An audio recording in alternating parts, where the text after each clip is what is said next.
Today on Nova Legends podcast, I'm going to recap the 2024 state tournament. Actually, kind of recap the season a bit as well, and then I end by giving my Nova Legends all Northern Virginia team, which I did last year as well. I'll just do the boys today. I'm going to have the girls and then the second teams for both boys and girls as well. So anyway, as everyone knows, South Lakes won the Class Six championship. They beat Patriot, another area team from Noakesville. I believe it was 65-39. Just an overpowering effort by South Lakes. Um, a great effort by South Lakes. You going into the game, I didn't know what to think about the game because I saw how convincingly Patriot had beaten South Lakes early in the season. But it had been a home game. There were some I thought some little crazy officiating down there that day, uh, and I thought Patriot played really well. I didn't know how to handle that game. I thought this was a 50-50. South Lakes has been the way they beat Madison by like what 35. Madison's a really good team. The Madison's been playing so well. So I had a feeling South Lakes was on another level, but that loss to Patriot, I couldn't get that out of my mind. But they exercised those demons with this powerful performance in the first half, especially by Brian Kennedy, their point guard, who just dominated the game. We're talking about playing against a Division One player, Tay Barber, going to Harvard, and Patriots got a very experienced of guards. They got Des Hopkins has been a 3-year starter on an experienced team, and Brian can get anywhere on the floor he wanted to get. His pressure defense it was unbelievable. He finishes really well around the rim. You give this kid a Euro step, you are not stopping him because he seems like he has very long strides too. So anyway, Brian Kennedy was just amazing on the big stage, and he doesn't have a Division III scholarship, from what I understand. That is criminal. He's such a really good player. He might be even better in football. He's unbelievable in football as well. I'm just so glad this kid did what he did because he, if you can do it on that stage, um, if coaches don't sign this kid, they're not doing their job because Brian Kenny's not only is he a great basketball player, he's also a winner. Of course, Jordan Scott had another great game. He quietly he scored how many? He scored 23 points in quiet effort. His I guess they say a tomahawk dunk. I think it might be a little overstating it, but his emphatic dunk in a half court set really kind of maybe it was the end of the game. It really seemed to took a lot of the steam out of the Patriot fight, even though they definitely have had a lot of effort and stuff. But it wasn't going to be their night. Um, you know, uh, with South Lakes, you have to give credit to Mike Desmond. I think he got his 100th win this year. Um, that's not a lot of wins to include a state championship. So he got that state title pretty quickly. Congratulations to Mike. Everyone likes Mike. He's a nut. He's crazy. He's a great coach and a great guy. Local guy, played at Chantilly. I know when the Chantilly kid took over at South Lakes, it probably stirred the pot a little bit, but obviously they picked the right guy. Hats off to South Lakes. They're a great management team. I saw um, Principal Retzer down there. Kim, she's great. Just an amazing leader.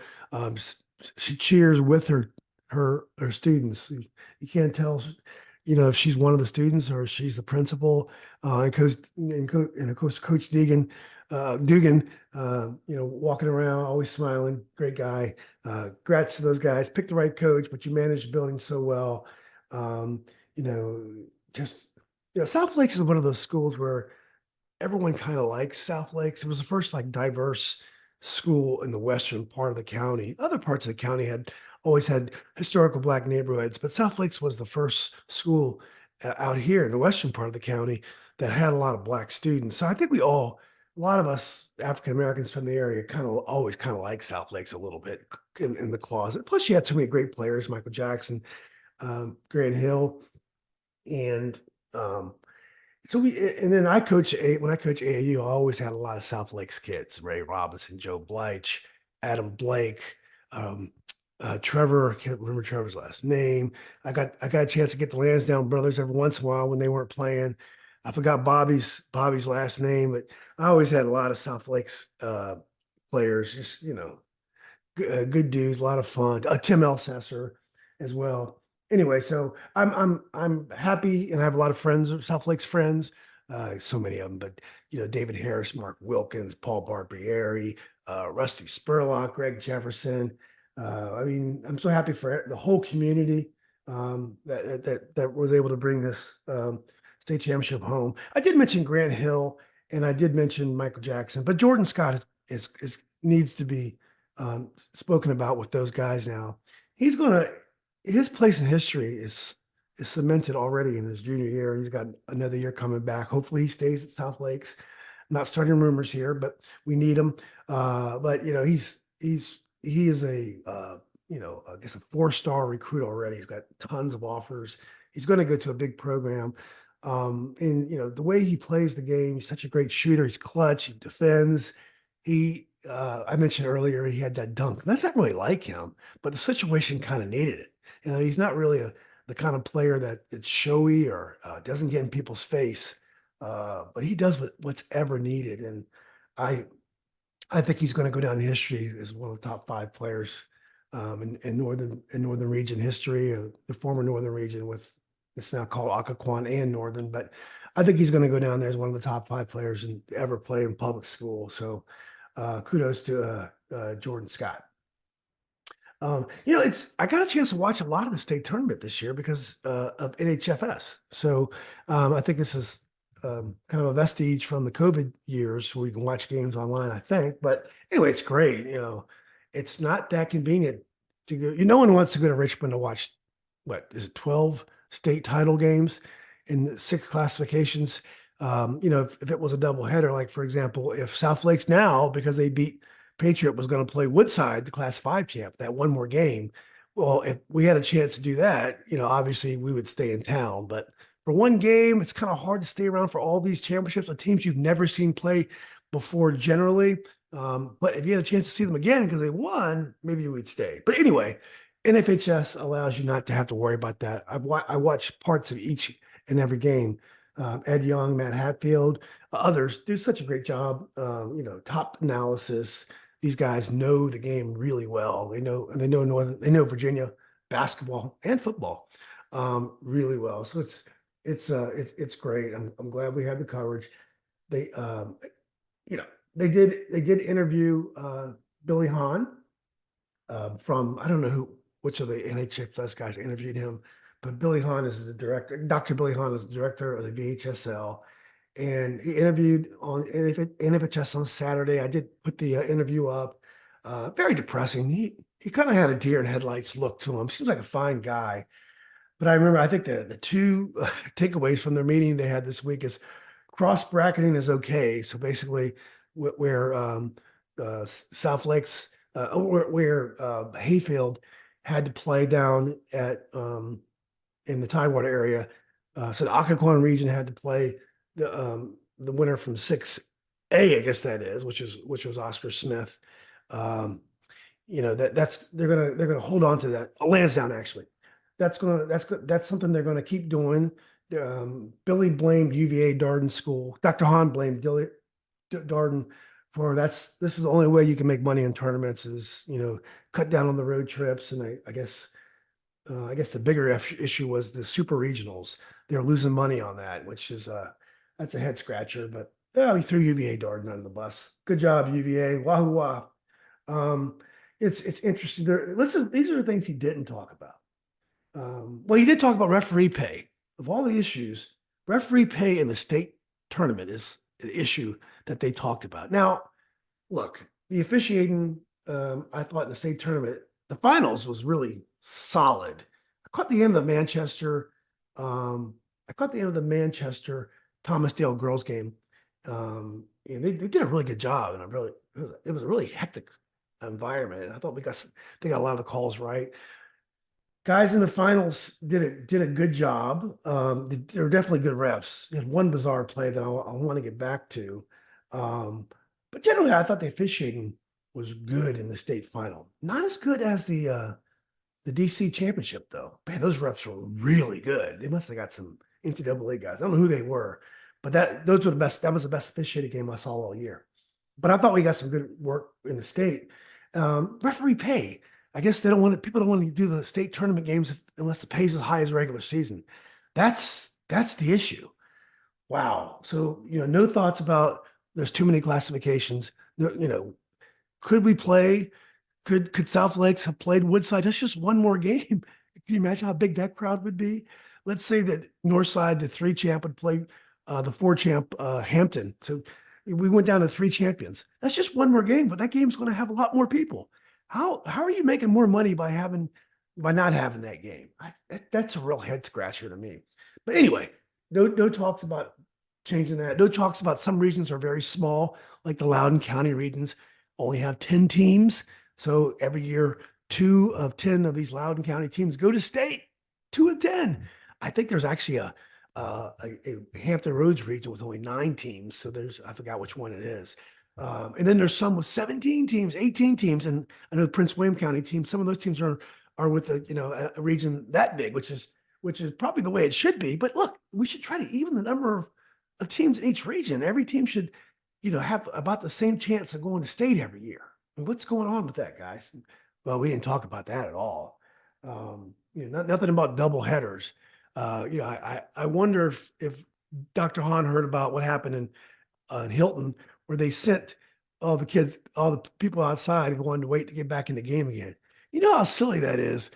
Yesterday when I couldn't find a seat at the Thomasdale Manchester girls game because they're two local teams and they're great teams. Manchester had been in the state final the year before. Thomasdale is nationally rated. Well, when that game was over, they all left. None of them stayed for the second game. I think people were still there who had come early enough to watch the last game to make sure they got a seat. But people who go to the one game don't stay for two. First of all, I think we should give people the opportunity to stay for two. That's how you build fans of the sport. But there's no need to put people out if only 10% are staying anyway. If you're really worried about money and you're that cheap, charge one more dollar. But if everyone's leaving anyway, obviously, maybe emptying out the gym is really a dumb idea. But anyway, Dr. Hahn didn't talk about that either. Just cross bracketing is okay, and referees are get paid more. We talked a little bit about other stuff that didn't affect basketball. That was very frustrating, but that's not going to change, is it? So let's go to some of the games. Meridian local girls team, Class 3 lost. It was a heartbreaker. They were ahead by 11. They controlled the game. Liberty Christian, the first private school team to win the public school championship, ironically enough, I think in basketball. They have 2 Division I players that signed with Liberty University, post player and a guard. Man, I think her name was Avery Mills. She shot 26 3-pointers. And she finally made a couple in the last part of the game, and it changed everything. So it was heartbreaking to see Meridian lose. Tuscarora, Leesburg team, played a tough Hampton team. Hampton had beaten Patriot. Tuscarora and Jaden Johnson hit a whole bunch of threes, I think 5 or 6 threes. Kept that game really close. That was a great game. Well, Woodgrove is a state titleist in the Class 4. What a team. I think they lost only one game this year, a team in Arizona that was nationally ranked. This is a team coached by Derek Fisher. What an offensive team. They beat a really nice Hampton team. Hampton's got a really nice program. And Sadie Shores, who had transferred back from private school, just tremendous player, led them. And then another great player who's my favorite name, Angelina Nice, my favorite name for a basketball player. What a great name for a basketball player. And they had a freshman that scored like 15 points, 20 points. Got her name. Sorry, guys, but what a team. Woodgrove is an amazing team out here in Purcellville. So congratulations to Woodgrove. One of the one of the biggest upsets I thought was Northside defended their state championship in three for boys by beating Lake Taylor, who had only lost one game coming in, and that was to Maury. Lake Taylor is a team that has no business in Class Three, but the school's not big enough. But this is an imposing team. But Northside beat them. Great game. Credit to Bill Pope and Northside. Uh, Ugly scenes in that game. There was some rough play at the end. They were trying to foul intentionally. Um, the north side player took offense to one of the fouls. He just said something to the player, and then they squared off. Others tried to square off. I mean, the Lake Taylor players were really heated. It was an upset. They were unhappy. It happens, but the Lake Taylor coaches did a tremendous job of controlling their team. They took control. It wasn't one of these things where the building security had to help out. The coaches took care of their own business. Credit to them. The players were upset. The coaches want the players to go out with their heads up high, and because of the great job they did, a uglier situation was avoided. So, shout out to the Lake Taylor coaches. Now, Patriot. They lost in the final. Sherman Rivers is becoming a historic figure, and I don't mean the Buffalo Bills way, because Sherman lost two state titles as a player at Potomac. Great teams, great player he was, and he played with some fantastic players. But as a coach now, he lost the final 2 years in a row. Sherman's got so much history. He's played against some of the best players, in my memory, some of the best teams, great coaches. He's coached against good players, great teams. Sherman is just a wealth of VHSL experience. He's going to win a state championship one day.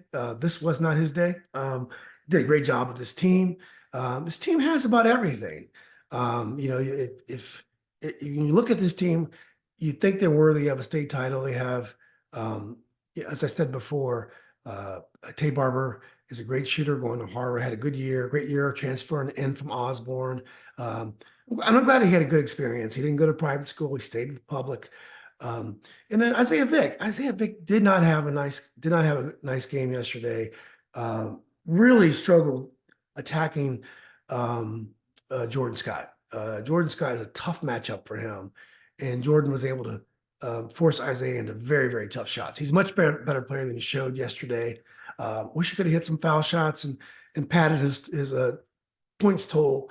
That would have been helpful for him. But it's a shame to see Isaiah and his parents are really great people. Didn't get a chance to really show his stuff. South Lakes, their defense. I knew at the first quarter that Patriots going to have a hard time attacking them, and the shots that they made throughout the game were all very difficult shots. I mean, one of the players that never shoots threes, I can't think of his name. Really nice, number 5. Let me get his name. I got the roster. Mekhi Dillard. He hit a 3. Isaiah hit a 3. I mean, that just goes to show you they were getting shots from unlikely places. The defense was that good. So I mean, the defeat was every bit as convincing as the score. South Lakes was much better yesterday. I'm not saying they're a much better team, but there was no doubt yesterday. Patriot, there was no way they can attack South Lakes' defense. It just wasn't happening. I mentioned Brian Kennedy. I mentioned Jordan. I also want to talk about Aiden Billings. Aiden's the guy, he's probably his sophomore year, one of the standout players of the team. Great passer, great rebounder. And his junior year, he shot the ball a little bit more and he still played well. This year, he's more of a role player. But Aiden had some big plays yesterday around the basket. He just seems to pump the team up when he makes his big plays. I don't know why. When he scores, it means more than others. But Aiden had a really important effort for South Lakes yesterday. Also, David Rochester, here's a guy, it's heartbreaking that he transfers from a private school to the public school. We're trying to encourage this. And he was hurt all year. Early in the year, I think sometimes he didn't quite, when he played, I think the South Lakes team didn't play quite, the chemistry wasn't there yet. And, that was going to come. Man, Rochester played great. His defense yesterday, he can guard anybody. He is a problem on defense. And he stopped whoever he was guarding. But basically, with their backcourt with Slovita and Brian, Jordan and David, who are you? they're all great defenders. Shunky off the bench, uh, you know, David played great. Happy for this kid. I hope it made going to South Lake's worth it for him. Now next stop Brown. Best of luck. Um, I mentioned the place of history of this team. Well, uh, it's very hard because, again, like I said before, they don't have to play a lot of great teams because of the way there's so many classifications, and many of the best teams are in other classifications. So, 20, 25, 30 years ago, we would have still been down there. They would have had one more. They probably would have had to beat, the winner of Hampton and Woodside. So they would have had to beat a team on its level. So it's really hard to talk about this team's place in history compared to other state champions. But whenever you beat a team by 35 or Madison in the regional final and you win the state title by 35, you're an historic team. So we need to start talking about them like that. I know going into the game we probably wouldn't have, but they're state champions now, so they have to be talked about as such. Now, when I think about the team that comes to mind when I think about this South Lakes team is last year's Hayfield team. Well, you have to give the Hayfield team the nod because they won two in a row. They went back to back. And only lost one game to nationally prominent Jackson Reed from DC. But this South Lakes team is on the same level as either one of those Hayfield teams. They lost to the Hayfield team last year, but this is a much better team. They lost the year before. This is a far better team. This is one of those teams you look back on Northern Virginia basketball. It's one of the better teams that I've seen. Is it the best? Again, it's very hard to tell. Probably as talented as the 2008 Titans team, but that Titans team had beat so many, better teams. So it's hard to judge, in historic where this team belongs. But anyway, they're state champions this year. Great team. Hats off to Mike Desmond, the whole team, guys. And you guys are definitely going to try to do it again next year. I did want to end by giving a preview. Every year I do all Nova Legends teams, and I thought I'd give my first team for the boys today. I got a lot more research to do before I do the girls, and then the second team for the boys. But the returning player of the year is Jordan Scott. Last year when I made him player of the year, I did get some pushback about that. I won't get any pushback this year. Clearly, he's Northern Virginia player of the year. And when I say Northern Virginia, I'm talking about the Class 6 teams in Fairfax and Prince William. Also, first team is Kai Robinson from Alexander City. Phenomenal team, phenomenal player. Him and Darius Bivens, they had some great moments this year. Unfortunate injury to Bivens in postseason, but Kai Robinson is on my first team. Tay Barber from Patriot is the first team All Nova Legends. Tay Barber had a great year, and obviously I don't know how many average. I believe over 20, and they had some huge wins this year. Brian Kennedy from South Lakes. When you perform like that on big stages, you belong on the first team because it's not easy to do that against the best teams on the big stage. So Brian Kennedy, he showed us yesterday where he belongs. So Brian Kennedy, for the reasons I've already talked about, is on the first team. And then my last member is Andy Ramirez. I had a real tough time with the fifth member, but I chose Andy Ramirez from Hayfield. Such an improved player, does everything. I don't know how much Andy scores, probably 15, very balanced scoring. But he rebounds, he handles the ball, he's a great passer, tremendous hands. He's got great balance. He falls down, gets up in one scoop, and then scores. He had a great story coming from the Dominican Republic. Andy is just had an amazing career. Hats off to Andy. You're a two-time state champion. Don't know what's next for you, but you definitely belong on the first team. Well, the coach of the team, no surprise, is Mike Desmond. Carlos Poindexter, Sherman Rivers did tremendous jobs again this year. Kevin Roller, amazing coach also. Just great efforts. We're so lucky to have so many great coaches that spend all so much time with our kids, our players. But this is Mike's year. It's not easy to coach a lot of talent and a lot of expectations. He's won, beaten good teams without so much talent. He's proven he can do that, but now he's proven he can take a talented team and two D1 players and win a state title. So Mike is deserving as my player, as my coach of the year.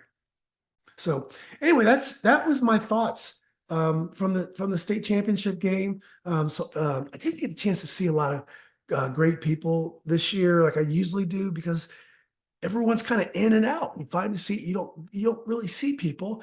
I saw the great Carrie Kachonis. Love seeing Carrie. She's amazing. Got a chance to talk to her. She's not there to watch the tournament. She's there because her friend's son plays for Patriot.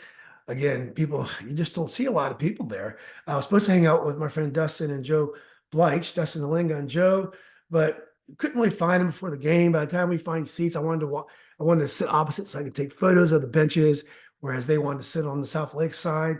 But anyway, that's a problem with the tournament. It's not a place where people hang out like in the years past. But Siegel Center is a nice place for a basketball tournament. It's easy access from the major highway. I parked like a half block from the gym, right before the game. Walked right in. After the game, there's no traffic getting out. It's acoustics in there are great. It's kind of old school and it's really spread out, so you don't feel like you're on top of each other like you would at the Smith Center or another place. But it works. Siegel Center's a nice place, and I think the players appreciate that stage. So anyway, that's a wrap for this year's state tournament. Thanks for listening. Always enjoy talking about Northern Virginia basketball.